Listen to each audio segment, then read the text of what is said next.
I'm currently a project engineer for Brentag North America. I handle various projects across all of North America, the US and Canada.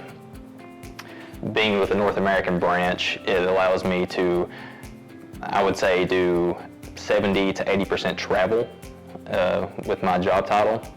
And I go into the facilities that we currently have and do expansions. Let's say that we have a new process for a new type of chemical blend that we need to produce for a customer.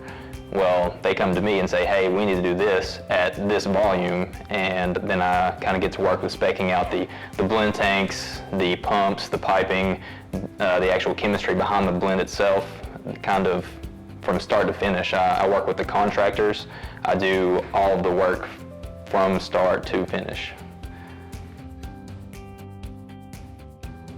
Growing up, I had always had an inquisitive mind, and I think that inquisitive mind really led me to STEM in general. I don't think that engineering was the first path.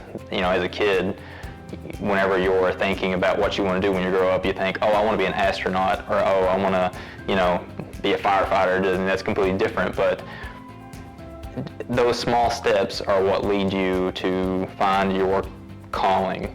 And as we get further into what we learn in class, take for example science, which is in my case what really pushed me to want to continue to learn things. I wanted to see how things worked in the natural world. I wanted to figure out, oh, what's making this thing tick, and that kind of drove me to engineering. But I thought that engineering was originally just a stepping stone to the medical field for me. I grew up around a mother that worked in human resources with a hospital, so I was always kind of in that setting. I was always seeing all these things, and I really wanted to help people. So going into college, I was actually going to continue my education onto med school. After taking a few classes and kind of getting a little deeper into engineering, I would say around my sophomore year, that's when it really clicked with me that, hey, this is what I want to do. This is what I was interested in as a kid, and it led me to where I'm at today. When it comes to the engineering program at UK, I had always known that they had a great one just from talking to my counselor. She's the one that really pushed me and got me to do all of the scholarships that they offer, apply for the college in general. But growing up, it was always the University of Kentucky for me. Being from Southeast Kentucky, everyone's a big basketball fan. Growing up and just seeing my brother, my dad always cheering for the team. My grandparents were always big fans of the basketball team, football teams. So it was just kind of always in my head that, I want to go to the University of Kentucky. In fact, I didn't apply to any other college other than the University of Kentucky. It was UK or bust for me.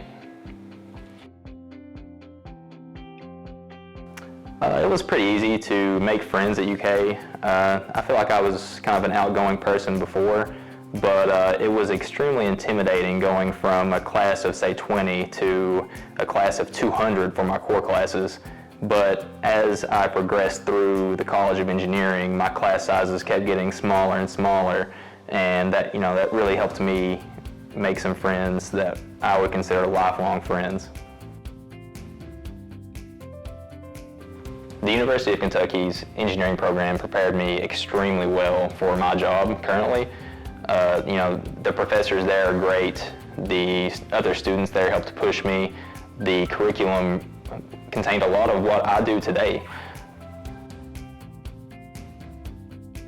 The coolest experience that I had at the University of Kentucky was the opportunity that I had to study abroad in Pamplona, Spain. While there for 2 months, I got to study energy production with other engineers, not only chemical, but from other fields as well.